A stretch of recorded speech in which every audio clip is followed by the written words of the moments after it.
जय हिंद दोस्तों, स्वागत है आप सभी का आपके अपना लर्न प्लेटफॉर्म विकास एजुकेशन ऑफिशियल पर। आज आप सभी को हम क्षेत्रफल सदिश बताने जा रहे हैं। क्षेत्रफल सदिश, तो क्षेत्रफल सदिश होता क्या है इसके बारे में जान जाए। तो क्षेत्रफल सदिश हमारा है किसी सतह से लंबवत बाहर की ओर, इधर साइड से इस साइड लंबवत बाहर की ओर जाने वाले सदिश को क्षेत्रफल सदिश कहते हैं। परिभाषा क्या होगी, क्या लिखेंगे? किसी सतह से लंबवत बाहर की ओर जाने वाली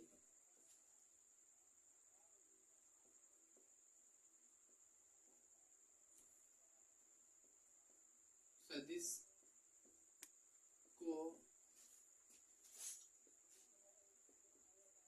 क्षेत्रफल सदिश कहते हैं। एक और परिभाषा लिख सकते हैं, क्या है? किसी सतह से एक क्षेत्रफल सदिश बद्ध रहता है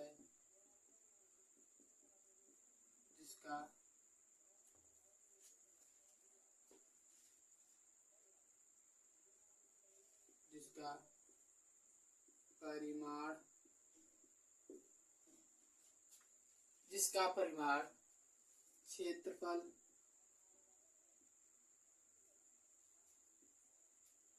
सदिश के बराबर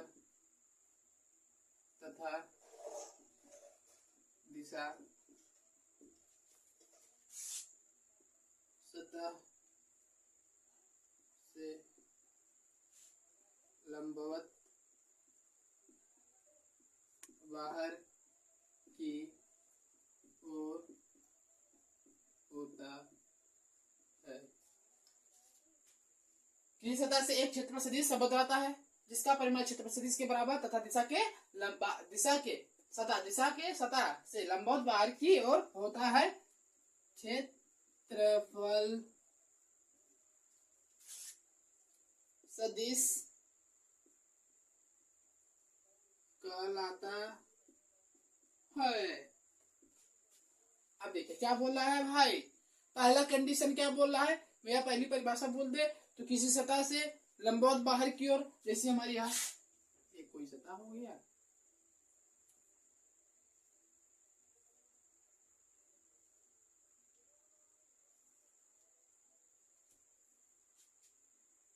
ये हमारा कोई सतह हो गया। इससे क्या कह रहा है? लंबवत बाहर की ओर जाने वाले, लंबवत बाहर की ओर जाने वाले सदिश को क्षेत्रफल सदिश कहते हैं। और दूसरी परिभाषा में किसी सतह से एक क्षेत्रफल सदिश क्या रहता है? संबद्ध रहता है जिसका परिमाण क्षेत्रफल सदिश के बराबर, क्षेत्रफल सदिश के क्या होता है? बराबर तथा दिशा सतह से लंबवत बाहर की ओर होता है। क्षेत्रफल सदिश कहलाता है। मतलब क्या है? क्षेत्रफल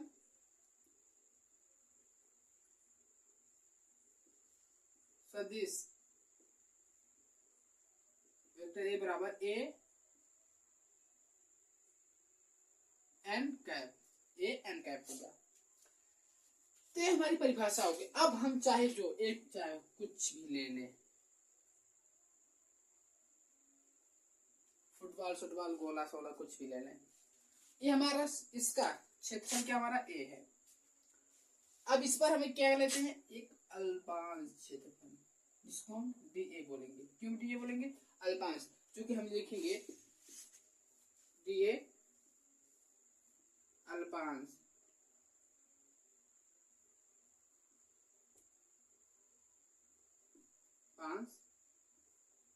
क्षेत्रफल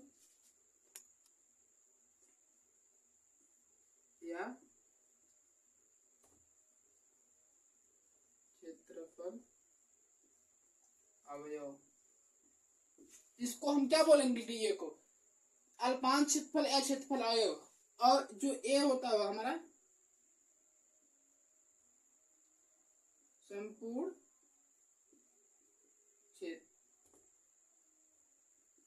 क्षेत्रफल।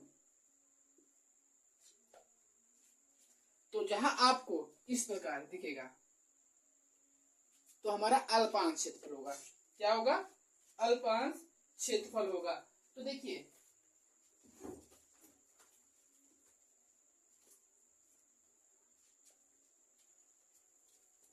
अल्पांश हो गया। अब क्या बोल रहा है, देखिए डी, जहां आपको डी दिखेगा वहां पर हमारा अल्पांश होगा, मतलब पूरा क्षेत्रफल हमारा ए है, और इस अल्पांश क्षेत्रफल डी ए या क्षेत्रफल अवयव भी बोल सकते हैं, और ये हमारा क्या है, संपूर्ण अवयव है। तो इसमें क्या हो रहा है, हमारा क्षेत्रफल सदिश बाहर की ओर जा रहा है। जो एन कैप होता है, क्या होता है, एन कैप होता है, एन के ऊपर कैप लगा होता है, इसे हम एन कैप बोलते हैं भाई। और इसमें जो होगा वेक्टर वाला क्षेत्रफल, और इसमें क्षेत्रफल सदिश। तो अब अगर हम स्टूल लगाकर बैठेंगे तब से,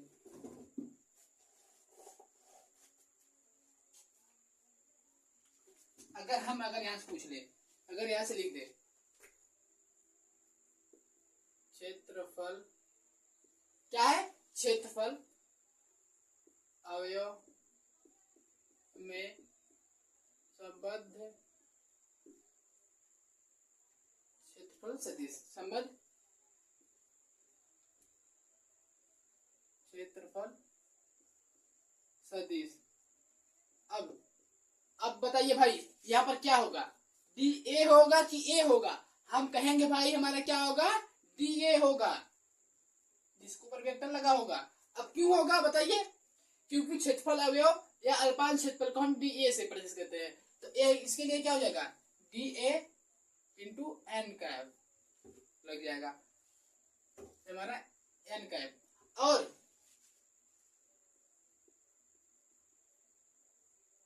संपूर्ण क्षेत्रफल में संबद्ध क्षेत्रफल सदिश, जो हमारा क्या होता है, वेक्टर ए बराबर ए इंटू एन कैप, ए इंटू एन कैप। अब देखिए जो ए इंटू एन कैप है, अब जो लिख सकते हैं जहां एन कैप बराबर एकांक सदिश, क्या हमारा है, एकांक सदिश है, और एन कैप का मान एक होता है, एक से गुणा करेंगे तो हमारा सिर्फ ए रहेगा, और इसमें करेंगे तो सिर्फ डी ए होगा, डी ए होगा। ये हमारा क्या होगा, क्षेत्रफल सदिश हो गया। इतना ही था क्षेत्रफल सदिश के बारे में। तो अब हमारा क्या चल रहा है, अगला टॉपिक, वैद्युत फ्लक्स। वैद्युत फ्लक्स,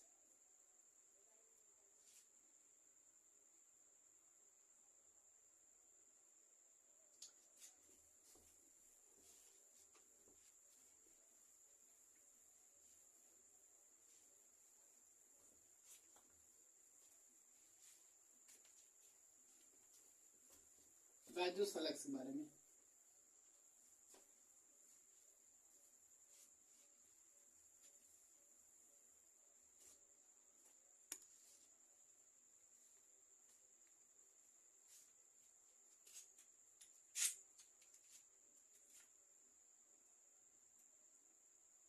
वैद्युत फ्लक्स,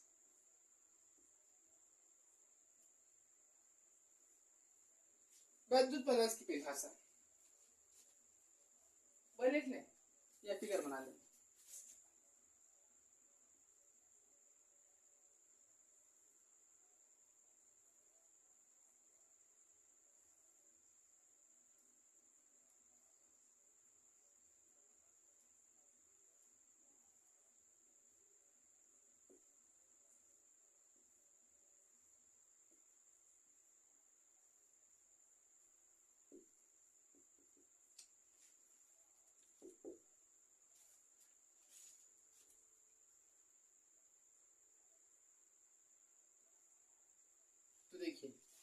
हम क्या करेंगे, इसकी परिभाषा इस फिगर से कैसे देंगे। किसी वैद्युत क्षेत्र में स्थित पृष्ठ, किसी वैद्युत क्षेत्र में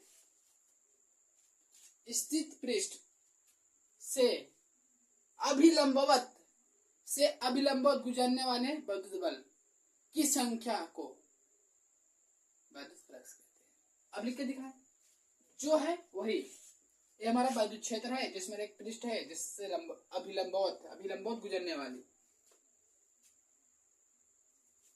देखें क्या,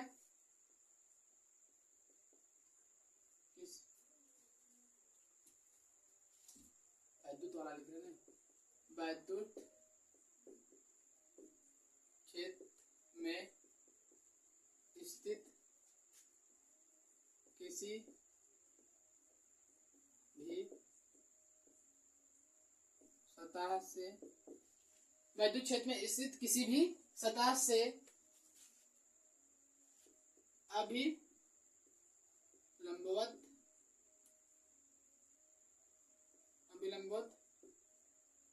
गुजरने वाली वैद्युत बल रेखाओं की संख्याओं को वैद्युत फ्लक्स फाई ई कहते हैं। क्या कहते हैं, वैद्युत फ्लक्स कहते हैं, या इसको फाई यहाँ पर हटा देते हैं, एक लाइन में पढ़ा देते हैं, इसके लिए क्या कहते हैं, इसे फाई ई से प्रदर्शित करते हैं।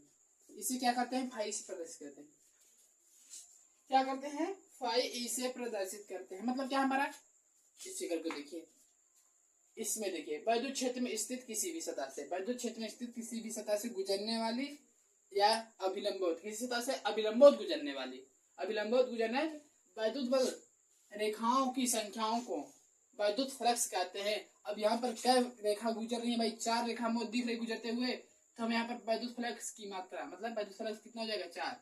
अगर इसमें से हमारी फाई ई बराबर, अगर 6 रेखा गुजरेंगी तो 6 के बराबर होगा, वैद्युत बल रेखाओं के बराबर होता है ना भाई, या वैद्युत बल रेखाओं के वैद्युत फ्लक्स कहते हैं, वैद्युत फ्लक्स कहते हैं। अब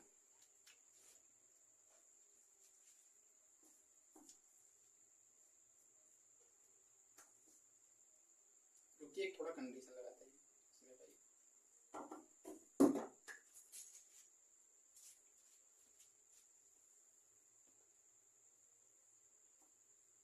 मार्कर खुल गया था। तो देखिए अब क्या करते हैं, इसमें हम एक पृष्ठ ले लेते हैं, इसमें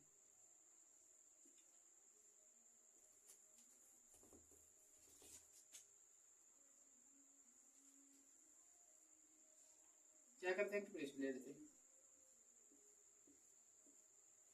अब इसमें क्या है, अभिलंबवत क्या निकलता है, क्षेत्रफल सदिश, क्षेत्रफल सदिश हमारे इधर से निकल गया भाई, लंबवत ये वेक्टर है। और इसमें से क्या,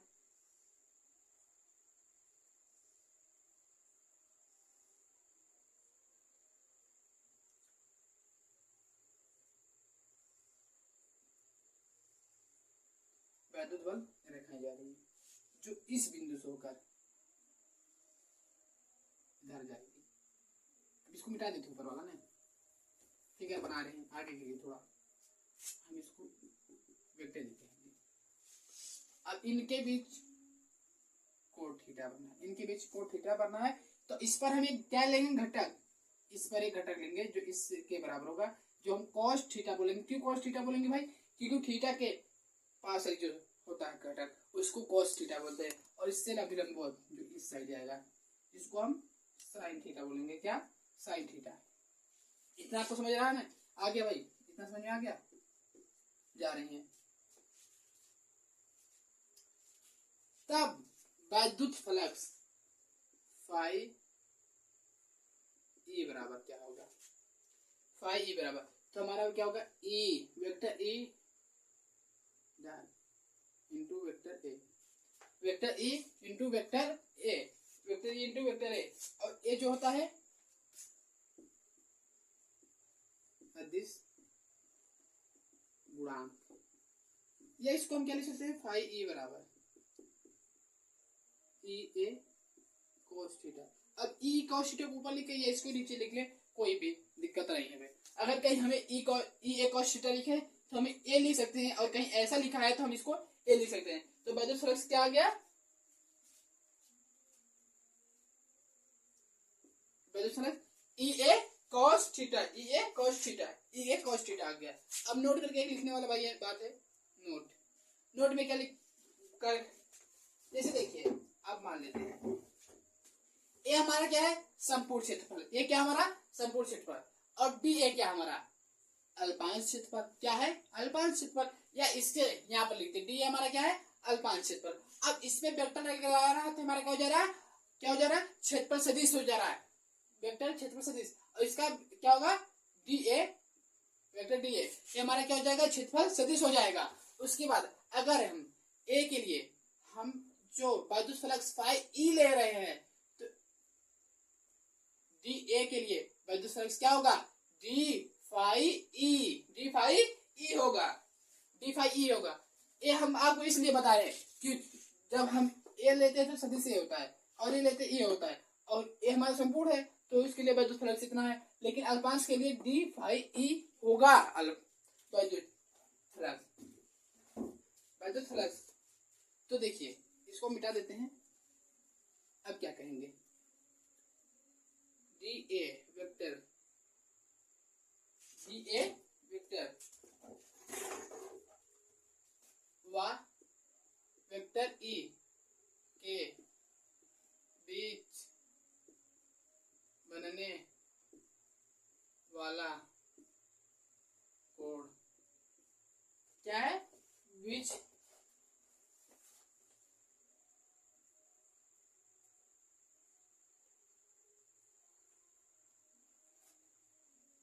बनने वाला कोण छोड़कर इसको ही लिखते हैं, बीच कोण थीटा हो तब वैद्युत फ्लक्स, वैद्युत फ्लक्स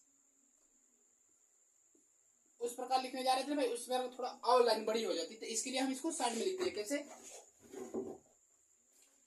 डी ए, हम नीचे बैठे हैं भाई स्टूल पर तभी हमारा सीधी सीधी आपको दिख रहा है, क्योंकि आपको पूरा दिखे ब्लैक बोर्ड तभी बैठे नीचे।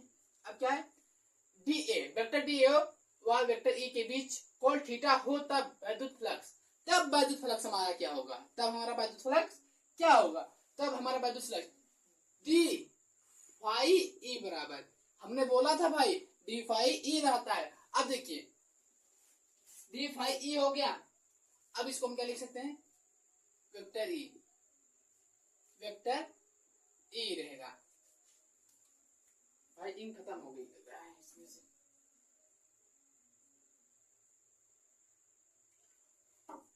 तो देखिए ये क्या रहेगा वेक्टर, वेक्टर ई इनटू क्या रहेगा vector D A, vector D A क्यों रहेगा वेक्टर डी ए, क्योंकि अब तो हमारा एक संपूर्ण वाला थोड़ी ना है, अब हम अल्पांश के लिए ले रहे हैं ना, तो यहाँ पर क्या हो जाएगा वेक्टर ई हमारा डी ए है, तो वेक्टर ई अब हटा दिया है, तो E D A cos theta है, E D A cos theta जो होगा डी फाई ई बराबर, डी फाई ई बराबर हो गया। इतना समझ में आ गया ना भाई, आपको इतना समझ में आ रहा है। अब आगे चले,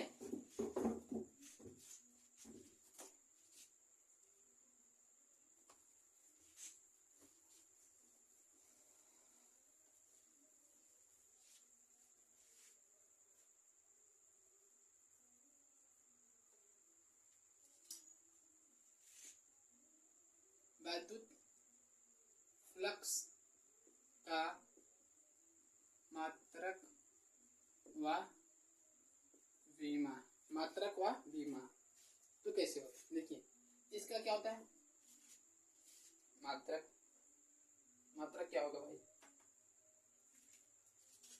न्यूटन बटे कूलम, इधर होता है मीटर स्क्वायर। इसको हम क्या लिख सकते हैं,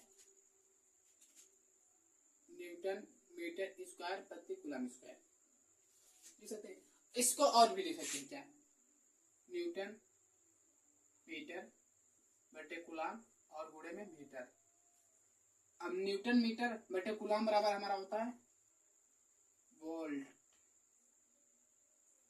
वोल्ट होता है। और क्या बचा, मीटर गुणे मीटर, ये भी हो सकता है। ये मात्रा किसकी, हम इस प्रकार लिख सकते हैं, इस प्रकार इस प्रकार इस प्रकार इस प्रकार इस प्रकार करेंगे तो हम ये हो जाएगा। अब इसकी अगर वीमा देखेंगे, वीमा तो न्यूटन का होता है बल, बल का क्या होता है mlt-2, बल का मात्रक mlt-2। उसके बाद कूलम का होता है at, कूलम का क्या होता है at गुणे मीटर, मीटर लंबाई, लंबाई का क्या होता है l, l स्क्वायर है। हो गया। अब देखिए, तो देखिए m अकेले है तो m को हमने लिख लिया, m l यहाँ पर 2 यहाँ पर 1 तो l की l 3 हो जाएगा। देखिए t नीचे है लेकिन ऊपर जाकर हमारा -1 हो जाएगा, -1 और -2 तो t की पावर -3 और a ऊपर जाएगा तो a की पावर -1, पावर नहीं बोलते, mlt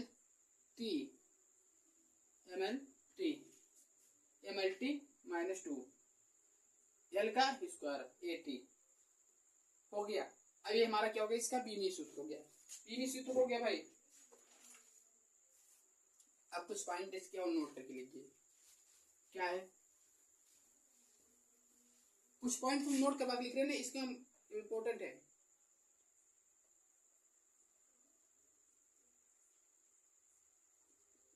धन आवेश के कारण विद्युत फ्लक्स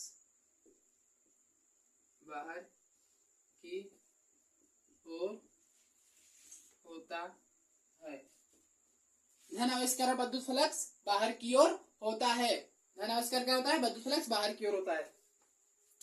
तब भाई ई क्या हो जाएगा, धनात्मक, तब भाई क्या हो जाएगा हमारा, धनात्मक हो जाएगा। उसके बाद पहला पॉइंट है, दूसरा ऋण आवेश के कारण विद्युत फ्लक्स अंदर की ओर होता है, तब विद्युत फ्लक्स E बराबर ऋणात्मक, E बराबर क्या होता है हमारा, ऋणात्मक होता है। E बराबर क्या होता है, ऋणात्मक। इतना ही था हमारा विद्युत फ्लक्स भी समाप्त। अब क्या है, लिख लीजिएगा भाई, धन आवेश का विद्युत फ्लक्स बाहर की ओर होता है तब फाई ई धनात्मक होता है, ऋण आवेश का विद्युत फ्लक्स अंदर की ओर होता है तब फाई ई हमारा क्या होता है, ऋणात्मक होता है। अब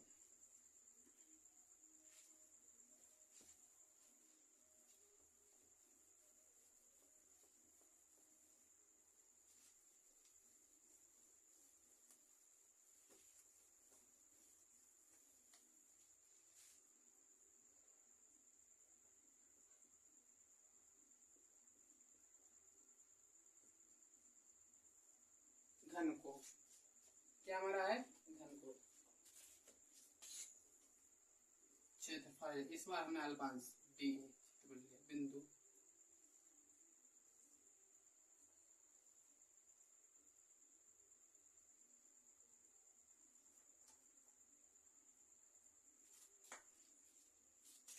इसके बीच का कोण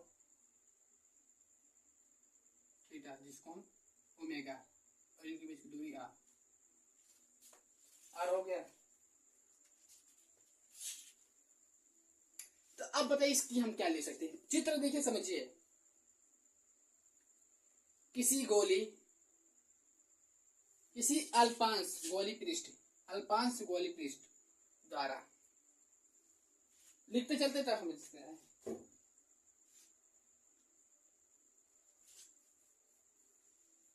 किसी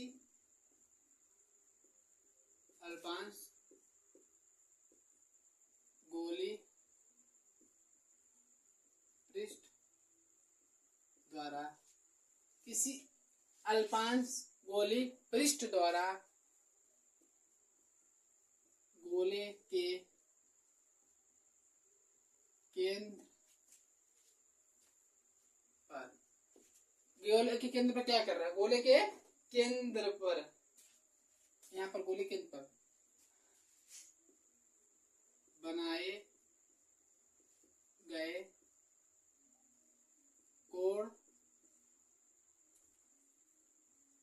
को घन कोण कहते हैं। क्या बोल रहा है, किसी अल्पांश गोली पृष्ठ द्वारा गोले के केंद्र पर, गोले के केंद्र O पर बनाए गए कोण को घन कोण कहते हैं। इसे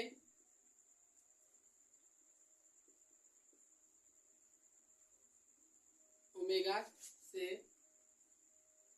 प्रदर्शित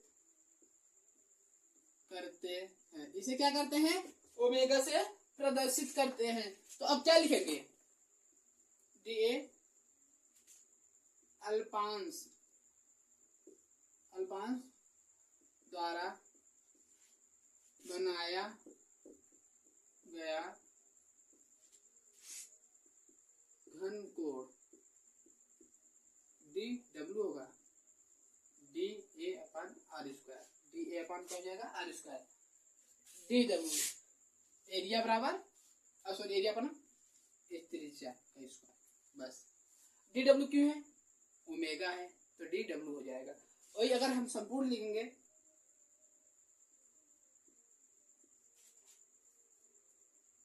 द्वारा बनाया गया घन कोण, जो हमारा क्या होगा ए बराबर, लेकिन क्या होगा ओमेगा ए नहीं रहेगा, ए ओमेगा अपान ए बटे आर स्क्वायर। अब क्यों ओमेगा होगा, ये हमारा संपूर्ण, ये तो हमारा संपूर्ण है ना, संपूर्ण क्षेत्रफल है हमारा ओमेगा, उसके लिए अल्पांश लिए डीए, तो जब संपूर्ण के लिए हम ओमेगा ले रहे हैं तो डीए के लिए क्या लेंगे, डी ओमेगा लेंगे। तो यहाँ पर हमने डी ओमेगा नहीं, यहाँ पे है। और देखिए हम एक चीज और कर सकते हैं, इसमें एरिया क्षेत्रफल 4 पाई आर स्क्वायर होता है, 4 पाई आर स्क्वायर होता है बेटे में आर स्क्वायर कैसे, यहाँ पर 4 पाई ओमेगा बराबर 4 पाई भी दे सकते हैं, ओमेगा बराबर 4 पाई। और नोट करके आप लिख सकते हैं, नोट करके क्या नोट करके लिख सकते हैं, डी ओमेगा बराबर d A cos theta, D A cos theta, ये आप नोट करके लिख लीजिएगा, इंपॉर्टेंट है। तो ये बस समाप्त हो गया, घन कोण भी हमारा क्या हो गया समाप्त, घन कोण भी हमारा क्या हो गया समाप्त। और कुछ है नहीं है, समझ में आ गया नहीं, क्या है, कुछ भी नहीं है भाई।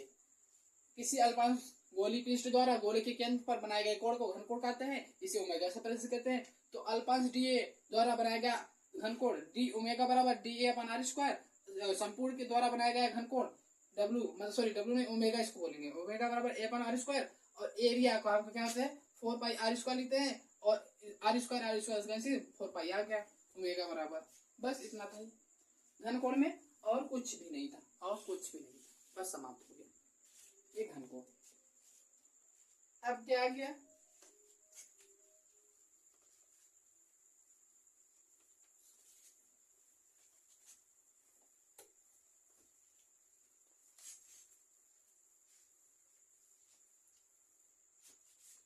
गिर जा रहा है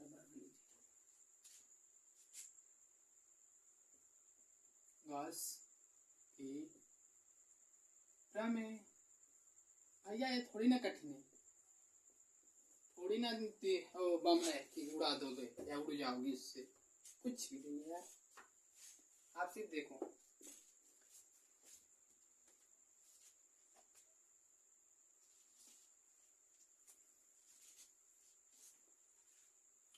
इसका सूत्र होता है फाई ई बराबर क्यू इंटू 1/ε0, इसको एप्सिलॉन नॉट बोलते हैं। अब क्या कर सकते हैं बताइए, किसी बंद पृष्ठ से गुजरने वाले विद्युत फ्लक्स, ये हमारा विद्युत फ्लक्स फाई ई विद्युत फ्लक्स है ना, कुल विद्युत फ्लक्स है ना भाई, कुल विद्युत फ्लक्स फाई ई उस पृष्ठ से या उस बिंदु या उस आवेश क्यू से 1/ε0 के गुना होता है। मतलब इसको लिखते हैं तब समझते हैं। क्या पहले बोला हमने, किसी बंद पृष्ठ से गुजरने वाला, किसी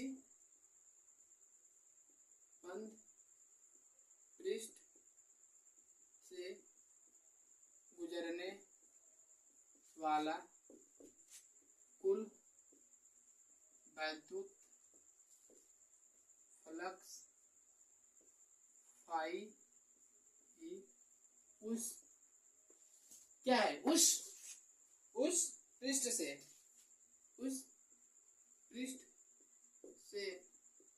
परिबद्ध, उस पृष्ठ से परिबद्ध क्या है, परिबद्ध में क्या है, कुल आवेश नहीं भाई, एक कुल आवेश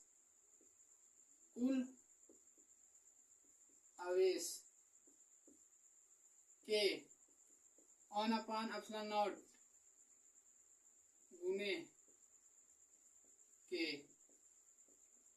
बराबर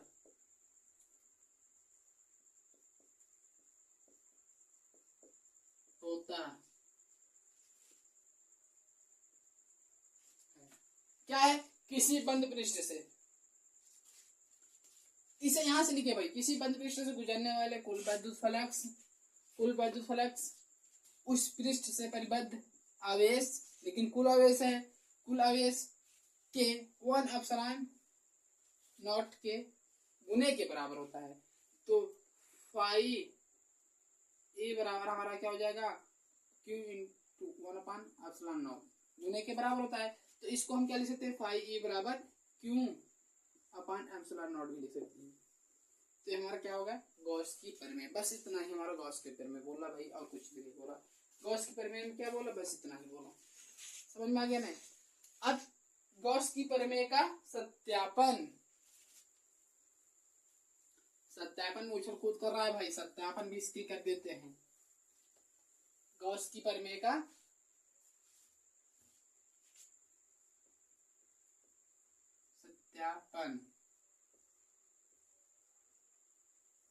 सत्यापन में क्या लिया है, एक बंद पृष्ठ, देखिए जो हम बंद पृष्ठ बोले मतलब क्या खुला नहीं रहेगा। अगर जैसे हमारा एक गिलास हो गया मान लेते हैं, तो गिलास में हमारा क्या होता है, एक खुला पृष्ठ और बंद पृष्ठ। ये हमारा खुला पृष्ठ होता है क्योंकि यहाँ से हम पानी पी सकते हैं गिलास से, तो ये हमारा खुला पृष्ठ होता है। बंद पृष्ठ मतलब जैसे कि हम फुटबॉल गेंद, स्टंप पर गेंद खेलने वाली छोटी छोटी बैट बॉल में बॉल जो होता है, तो हमारा बंद पृष्ठ का काम करता है। इसका हमारा ये क्या ये है, इस पे 5 वाला काम करेंगे भाई जी, हमारा डी ये होगा, केंद्र रहेगा, इसके बीच की दूरी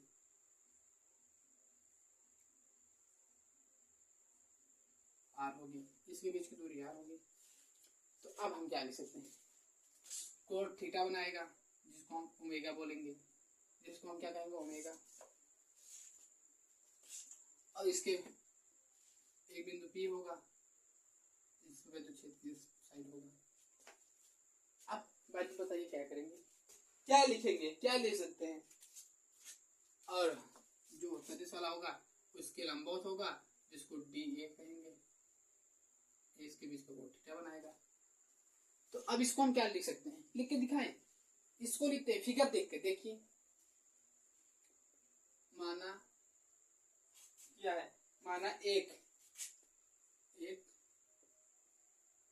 बंद पृष्ठ, माना एक बंद पृष्ठ, माना एक बंद गोला वाला है ना, गोली पृष्ठ लिखते हैं, गोली पृष्ठ, माना एक गोली माना एक बंद गोली पृष्ठ, माना एक बंद गोली पृष्ठ जिसके क्षेत्रफल क्या है, जिसका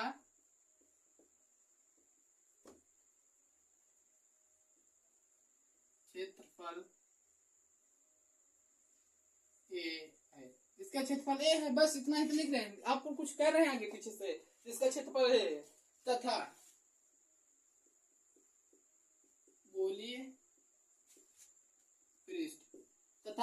गोलीय पृष्ठ के केंद्र पर एक क्या करते हैं, प्लस क्यू आवेश रखा है। क्या है, प्लस क्यू आवेश रखा है, जिससे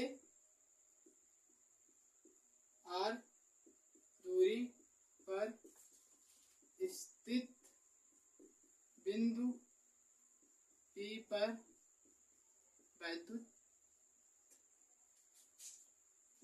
या बिंदु P है, लिख देते वैद्युत बिंदु P है, बस इतना ही कर देते हैं, इतना तो बहुत है, इतना बहुत है। अब देखिए समझिए, माना एक बंद गोली पृष्ठ है, माना एक क्या हमारा बंद गोली पृष्ठ है तथा गोली पृष्ठ जो ए है, क्षेत्रफल ए है, और तथा गोली पृष्ठ के केंद्र पर प्लस क्यू आवेश है, इसकी तरह बिंदु P पर वैद्युत क्षेत्र बाहर की ओर रखा है, जिस पर बिंदु यहाँ पर यहाँ से यहाँ तक की दूरी r है स्थित है।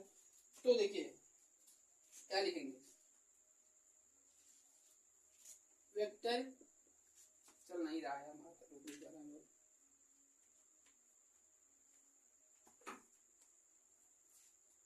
वेक्टर ई व वेक्टर ए के बीच का कोण थीटा हो तब वैद्युत फ्लक्स फाई होगा, लेकिन यहाँ पर फाई नहीं होगा भाई, यहाँ पर फाई ई नहीं होगा, यहाँ पर डी फाई ई होगा। क्यों डी फाई ई होगा भाई, क्यों डी फाई ई होगा, क्योंकि यहाँ पर हमारा अल्पांश वाला चल रहा है ना, अल्पांश वाला, ये जो हमारा ए है ये अल्पांश वाला चल रहा है, तो हमारा क्या हो जाएगा, vector into vector D A, इसको हम क्या लिख सकते हैं, ई बराबर यू, यहाँ पर क्या हो जाएगा d A cos theta, D A cos theta हो सकता है, क्या हो जाएगा डी ए कॉस थीटा, ये हमारा किसके बराबर, डी फाई ई के बराबर होगा। इसको हम समीकरण एक बना लेंगे, इसको समीकरण हम एक बना लेंगे। अब क्या लिखेंगे, प्लस क्यू आवेश के कारण बिंदु P पर वैद्युत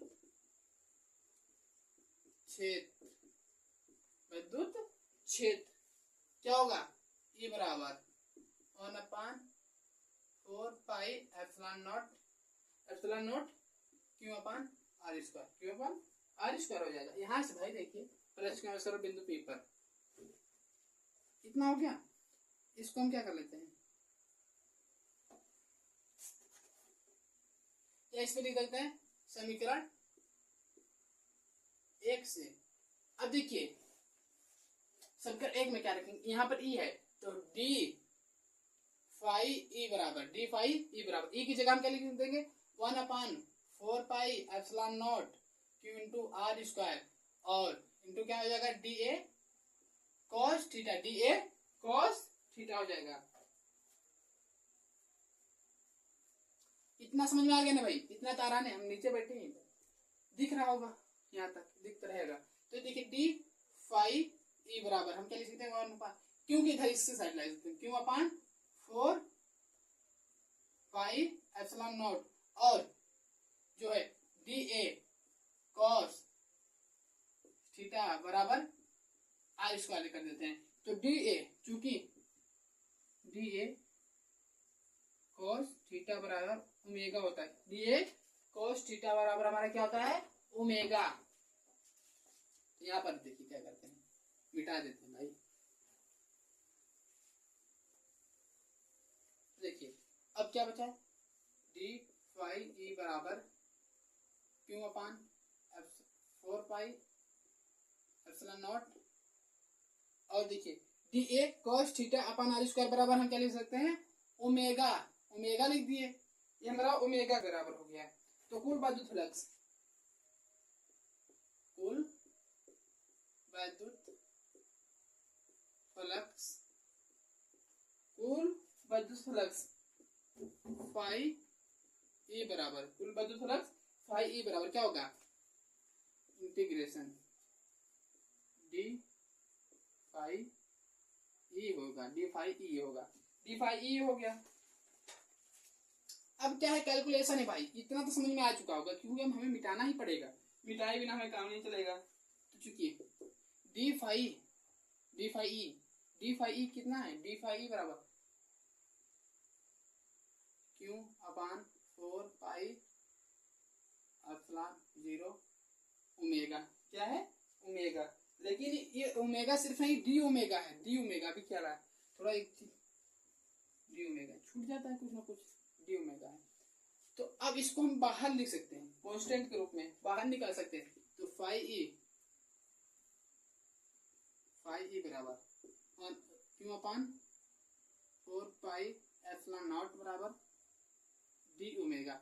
अब चूंकि हम डी ओमेगा क्या लिख सकते हैं, चूंकि डी ओमेगा या हम क्या लिख सकते हैं 1 इंटू डी ओमेगा को हम ओमेगा लिख सकते हैं। जैसे कि हम इसको अलग करते हैं तो 1 अपान डी एक्स है तो हम इसको एक्स लिखते हैं, या इसका अगर इस प्रकार है तो हम डी वाई है तो हम वाई लिखते हैं।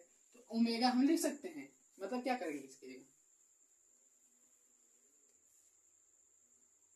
फाई ई बराबर क्यू अपान 4 पाई एप्सिलॉन 0 बराबर ओमेगा, क्या होता है ओमेगा, ओमेगा हो गया। अब एक चीज और करेंगे, चूंकि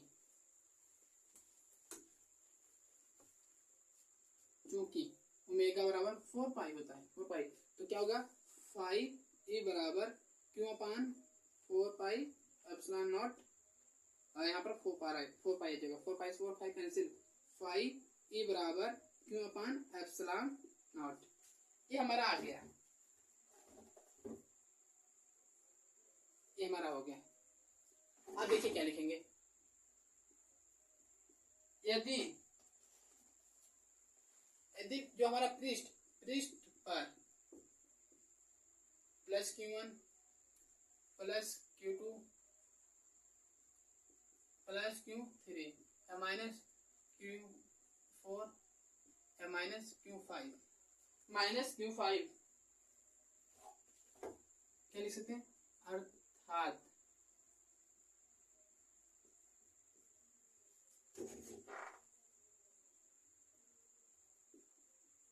उपस्थित हो तब, जब इतने सारे उपस्थित होंगे तब क्या होगा, तब हम इसको लिखेंगे भाई फाई ई बराबर sigma Q upon epsilon not.